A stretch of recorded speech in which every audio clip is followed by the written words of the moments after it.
Loan എടുത്ത് വാഹനം വാങ്ങിയവർ loan അടച്ചു തീർന്നാൽ എന്ത് ചെയ്യണം? ലോൺ ഉള്ള വണ്ടിയുടെ RC ബുക്കിൻ്റെ ബാക്ക് സൈഡിൽ ഇങ്ങനെ കാണാം. അതായത് ഫിനാൻഷ്യർ നെയിം, അതിന് താഴെ ഏത് സ്ഥാപനത്തിൽ നിന്നാണോ ലോൺ എടുത്തിരിക്കുന്നത് ആ സ്ഥാപനത്തിൻ്റെ പേര്.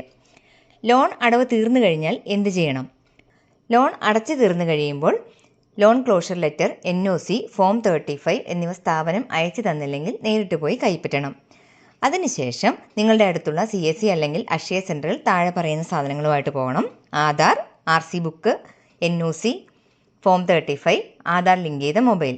ഇത്രയും കാര്യങ്ങളുമായി പോയി ഹൈപ്പോത്തിക്കേഷൻ ടെർമിനേഷൻ എന്ന ഓൺലൈൻ അപേക്ഷ ചെയ്യണം. കാര്യങ്ങൾ ചെയ്താൽ മാത്രമാണ് നിങ്ങളുടെ RC ബുക്കിൽ രേഖപ്പെടുത്തിയിട്ടുള്ള ഫിനാൻഷ്യൽ നെയിം മാറിക്കിട്ടുകയുള്ളൂ. അപേക്ഷ അപ്രൂവ് ആയി കഴിയുമ്പോൾ RC ഡൗൺലോഡ് ചെയ്തെടുക്കാം. പണ്ടത്തെ പോലെ RC ബുക്ക് അയച്ചു വരികയില്ല. അതിന് നിങ്ങൾക്ക് അടുത്തുള്ള അക്ഷയ അല്ലെങ്കിൽ CSC സെൻറ്ററിനെ സമീപിക്കാവുന്നതാണ്. അപ്പോൾ ഇങ്ങനെ പുതിയതായി ലഭിക്കുന്ന RCയിൽ ആ ഫിനാൻഷ്യലിൻ്റെ പേര് കാണുകയില്ല.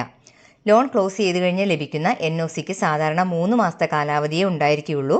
അതുകൊണ്ട് തന്നെ ലോൺ ക്ലോസ് ചെയ്താൽ എത്രയും പെട്ടെന്ന് തന്നെ ഓൺലൈൻ അപേക്ഷ വയ്ക്കാൻ ശ്രദ്ധിക്കേണ്ടതാണ്. താങ്ക്